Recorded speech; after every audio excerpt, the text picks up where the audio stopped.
Still have to tell them what happens, where the money comes from. They receive the money and they think it comes from Allah. No.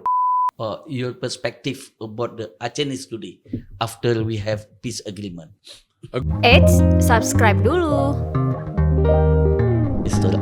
Alain Lallemand dari senior jurnalis of Soir Daily. Le Soir Daily in Brussels, Belgium. So we speak Bahasa before. So to make everybody knows who are coming today. Yeah. So welcome to Aceh, Mr. Alain. This is the first time for you coming to Aceh? No, not at all. My first time was 2nd of January 2005. Hey. A few days. I was in the 51st journalist that came to Banda Aceh after tsunami. Remember January, the new year, 2005. The corpse, the body was still in the center of Banda Aceh, just after the tsunami. Yeah. And I entered Banda Aceh when it was still a war zone, remember? So the military were there. We were taking the corpse in order to bury those corpses. And that's the first time I discovered Banda Aceh 20 years ago. I came back 3 months after. I came back 6 months after. Yeah. I came back for a TV documentary for a whole European people in 2009. Yeah. And now I come back 20 years after. So I think I begin to understand what is Aceh, what is Miace, what is Teh Susu, and that kind of thing. So that means you are familiar with all the Acehnese food, like Mi Aceh. Familiar, but I don't have expertise. I just talk to people. I try to understand what are fishermen doing, what are people in the villages doing, what is the difference between town, Banda Aceh, Sigli, Loksemawe, and Bate. You have been to Bate before, right? We've chosen Bate as being the example of Tsunami Village. So we choose to keep an eye for years on a village. I don't know why Bate. Maybe because Bate was at the same time a victim of the tsunami. And very close to Gam. And those were two things interesting. How would we survive tsunami? How would we survive Gam? And that's amazing to see 20 years after how the people left their commitment to Gam and how they survived with the assistance of Jakarta and the assistance of the international community. During the tsunami?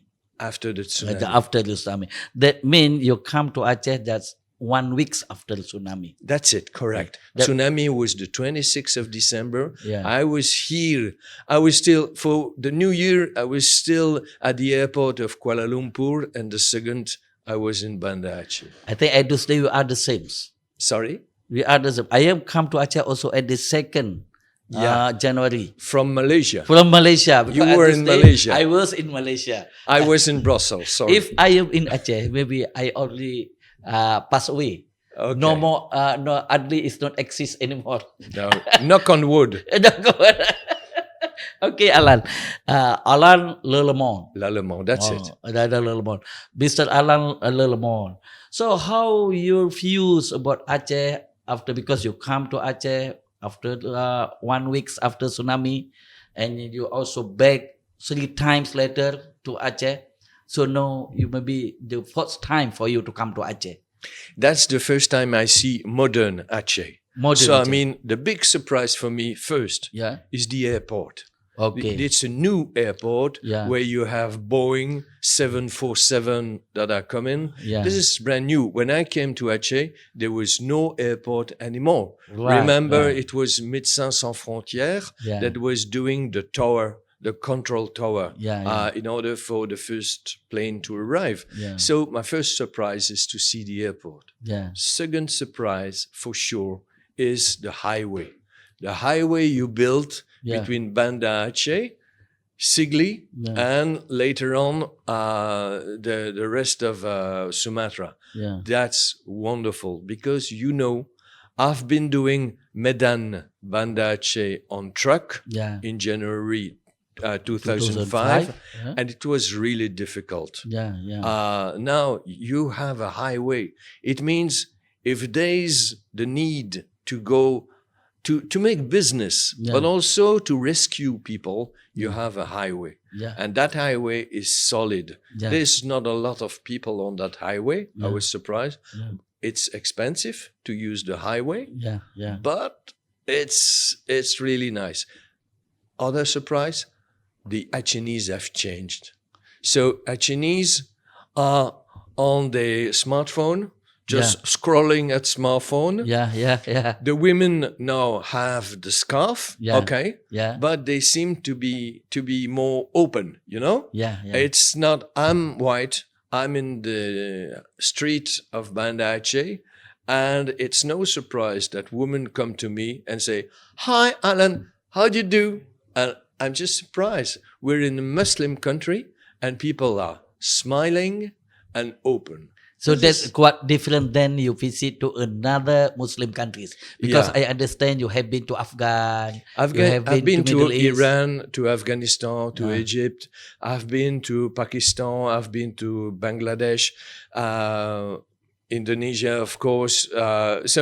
Morocco. Okay, but you're smiling and you're open. It is something that is curious. If you go to Morocco, Yeah. Yeah. people are not smiling. Yeah. Yeah. Yeah. People are not open. People are just looking at you saying, Yeah. No. Here it's funny because people want Yeah. to open their heart and to be positive. Yeah. That's something that culturally, Yeah. because that's cultural, is really surprising. I think this culture, this in fact that what the Achenese. You see that this is the culture of the Achenese itself. Mhm. They are, because you see that when the religion come, before the religion come, surely they have the culture is already the what called the basis of the community before the coming of religion. That's why mostly not only in Aceh, but also in Southeast Asia, So the you people see, more friendly. Islam has not broken your openness Yeah. and your smile. Please do not stop smiling. Yeah. This only the origin of the people of the heart of That's it. the Malay people. In fact, Yeah. not only Aceh, the Malay, in Malay, in the whole. People also- are generous. Yeah, People yeah. are generous. It's the same, you're right, in Kuala Lumpur. Yeah. If you go to Kuala Lumpur Yeah. in a little shop, you can order, you can be just fine, have a good meal, and people are also very close, very warm to you. No, you're right. I did not catch it. It's Malayan people. Then after you say that you have been here the first time of tsunami, 1 week after tsunami, you meet many people, I think. You meet the community, you meet the government, religious, and then how do you think about today's situation of this kind of community? You have been to Aceh also, like yesterday. I see your picture. Mhm. You went to remote area in the Aceh Besar. So now, how do you feel when?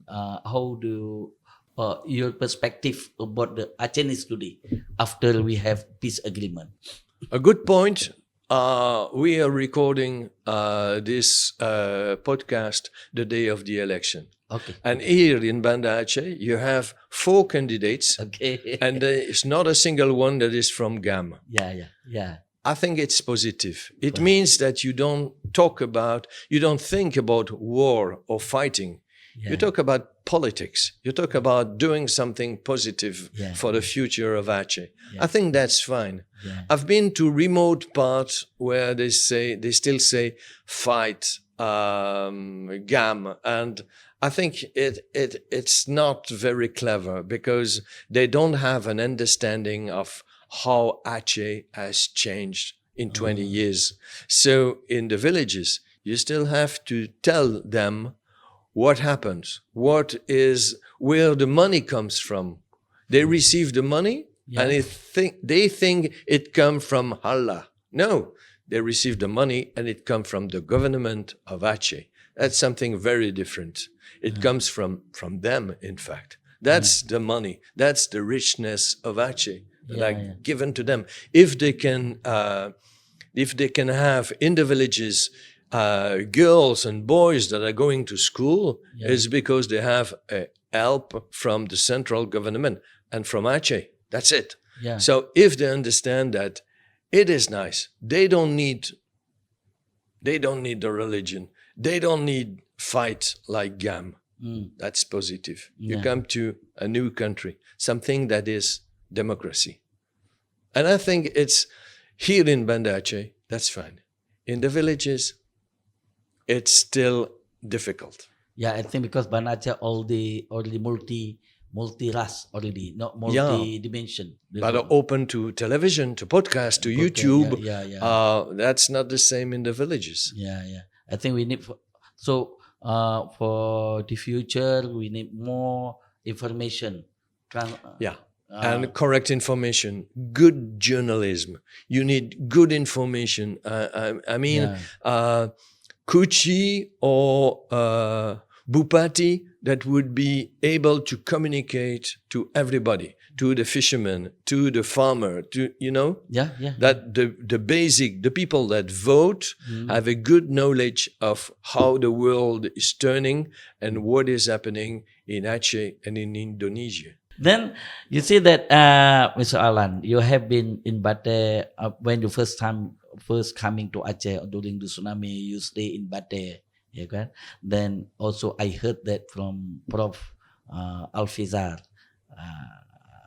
This time also you come to Bate to see how the changing of the community of Bate in after 20 years. Can you share your experience? About your views about the community in Aceh from the time of you coming to Aceh, especially in PD, and then after you visit again today, and then how you think about the community of PD, especially in Bate, after 20 years. There's something wonderful. I said that people were smiling and open-minded. But there's something else. People are also really entrepreneurial. I mean, they want to do their business. They want to earn their life. They want to be independent. They want to start a shop, little business. They want to own their boat. And it's unbelievable to see how people do not only rely on assistance, they also want to gain their own life, to be independent, to be proud of themselves. That's something very strong. So I met fishermen that are now selling fishes on a larger scale on markets. I saw a little girl that was just without any mother because the mother was killed by the tsunami. And now she has one house given by international community, but she opened a shop and she bought a second house. And now she has a family. So now he has second house already. And 20 years after tsunami, she was 9 years old after tsunami. She is now the owner of a shop, 2 houses. She's married and she's the boss.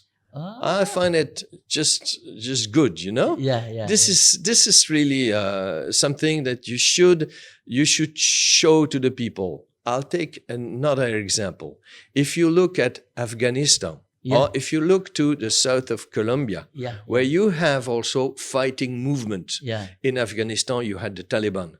In Colombia, you had the armed force of Colombia, FARC. I know quite well Taliban and FARC. And what is really good is the fact that in Afghanistan and in Colombia, people were quite passive. They were waiting for assistance. So the war lasted and lasted and lasted.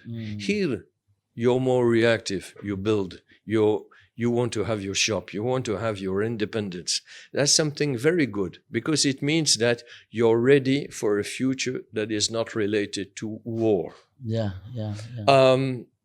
But in the south of Colombia, how did they finish the war? They built train, communication. They built banks in the south. Banks, clinic, train. That's how you finish a war. And I see here in Banda Aceh, you got a highway, you got a wonderful hospital, district hospital in Sigli. You've got biggest... Tunggu di Tilo Hospital. Yeah, that's it. Okay. And you've got the Puskesmas. Puskesmas are bigger. I've been to the Puskesmas of Bate, and I see they've got 2 doctors, they've got a whole staff of nurses. That's fine. That's fine.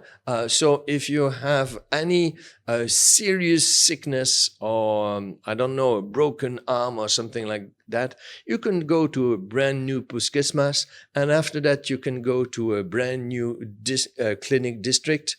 And if it's not enough, now you have a new hospital in Banda Aceh with the Germany hospital, support by German. That's great. That's great. So if you give medical security to the people, if you give also a highway communication that help them to make business, so if you give them economic safety, that's fine. People don't want to go to war. Nobody wants to go to war. Because the good infrastructure already built. The war, the peace. The peace. So the people can transform from the war to the peace. That's it. So south of Colombia, they went to war because they were farmer and they had no train to take the crop and to sell the crop. To bring the crop to somewhere where they could sell the crop. And I think it's the same for Banda Aceh. You've got rice, you've got corn, you've got a lot of richness in your agriculture. If you give them a way to sell those crops, to gain their life, they don't want to make war. They want just to make business, to make money, and to have children, and to be happy. Because they are already prosperous. That's it. For welfare. That's it, the welfare. So you, at the same time, you get a deal in order to stop the war. That's what they did in Colombia. That's what you did in Aceh. And at the same time, you have a investment in the economic infrastructure, like they did in the south of Colombia, like you did now in Aceh. So that what you see, that the good signal that we have built in Aceh. I think it's a good signal. It's a good signal. The only trouble for me is to make sure that the state of Aceh stay strong. Give positive answer to the expectation of the population. That's very important. If you deceive them, you're back in trouble. So you must be fair to the population and make sure that nobody from Islam fighter or GAM fighters are taking the power. So that's it. But that's not easy. You know that, Mr. Adli. Oh yeah, it's very easy. But we try to what we call to transform. If not through evolution, that transform to the positive way of the Acehnese. So I think for what we call your sharing experience where you have been formerly around the world, and then you can also have sharing with us, but with our people in Aceh. Surely in future, Aceh will go to the positive way. You just have to seize the moment. Just understand that now, this week, at the just very moment that we are talking, the stock market in Jakarta is up. So Indonesia is strong. Yeah. Economically speaking, Indonesia is very strong. Yeah. And Aceh is also a part of that success story. So you have a trend. It's not like in Europe where the economic trend is going down.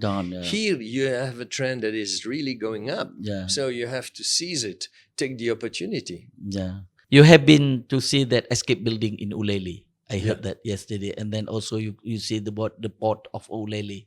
That's remarkable. Port of Ulele. Yeah. It's not a big harbor, but that's the harbor that keeps you in contact with the whole business, maritime business. Yeah. It also gives you a link to the islands that are really precious for tourists. So it makes Banda Aceh, it writes Banda Aceh in the map of economy and tourism.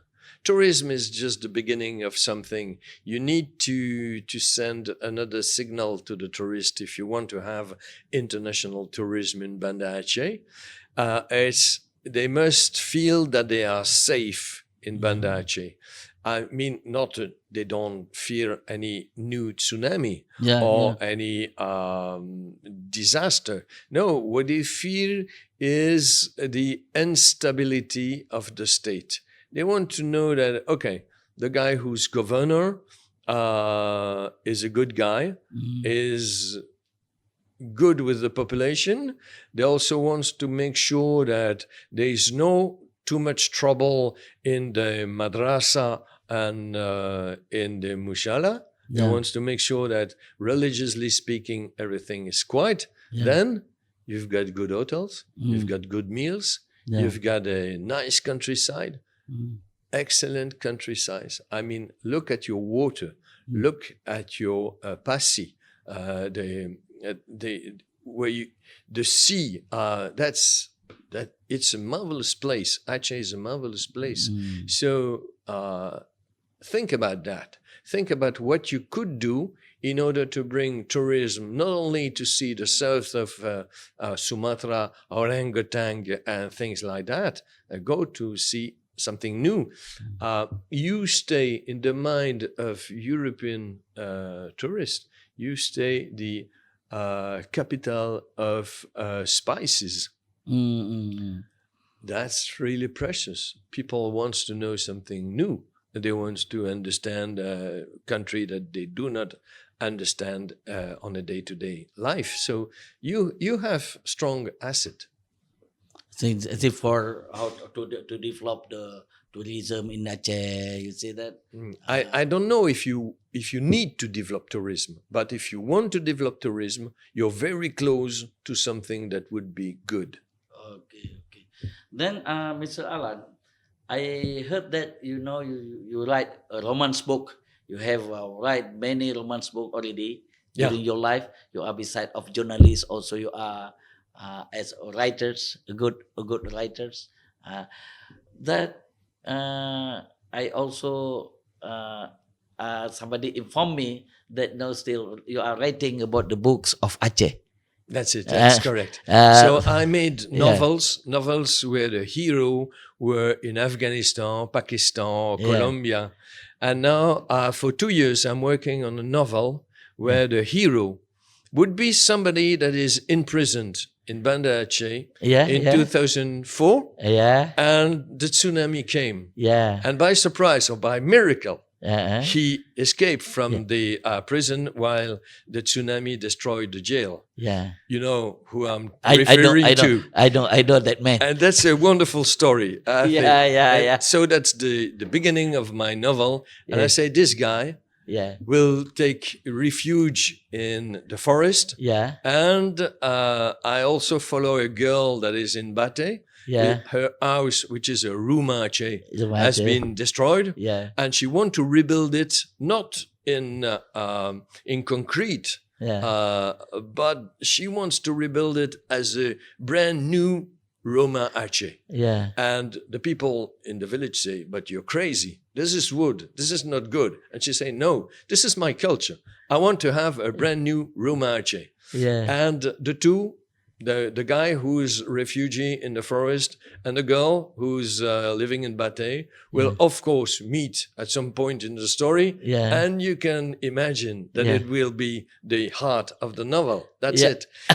My pleasure is to take the reader from France, Switzerland, Belgium to Aceh, and to say, look, you still have in mind Tsunami, but please read that novel and you will learn to love Achenese. Because I will explain to you how is the forest, what are the plants, what are the fishermen, what are the farmer, how do they live, what is Rumah Aceh, what is the culture, what is the adat, and what is also setan or things like that, you know? And make it live. And somebody told me, and I think he's right, somebody told me, a culture live as long as you have novel and fiction that makes it live. It's you need novelist in order to make your city something that is brilliant, that is attractive. Having a novel about your city, about your way of life, is just, I'm living. I could be in a novel. I could be the hero of a novel. That's what I did. And I must tell you that I was lucky to find people that just play the game and just answer the question of the journalist, and sometimes also they answer the question of the novelist. Oh, so you play both, eh? I play both. You play both as a journalist, and then as a novelist. As a novelist, okay. First, and then what is your perspective about the Syariah law in Aceh? Your perspective. It depends on what people are willing. You know, people are free to choose the kind of political system they will. But for me, as a European, religious law has no place outside the churches. Outside, in the masjid, this is religious law. Outside the masjid, it is adat and formal law. That's it. And I don't want to know if you're Muslim, non-Muslim, Christian, Buddhist. I want that all citizens in the street are equal. And there's no tanku to tell me if I must drive on the right or the left side of the road. No. It's the government that say that. Right. Then thanks, Mr. Alain, for our interview today. I hope your positive perspective that you have discussed today will be to be enlightened of the Achenese especially, and then also can promote the Aceh to the world. Thank you for the time you took, Mr. Adli. So, Jika video ini bermanfaat untuk Anda, silahkan subscribe, like, dan nyalakan loncengnya.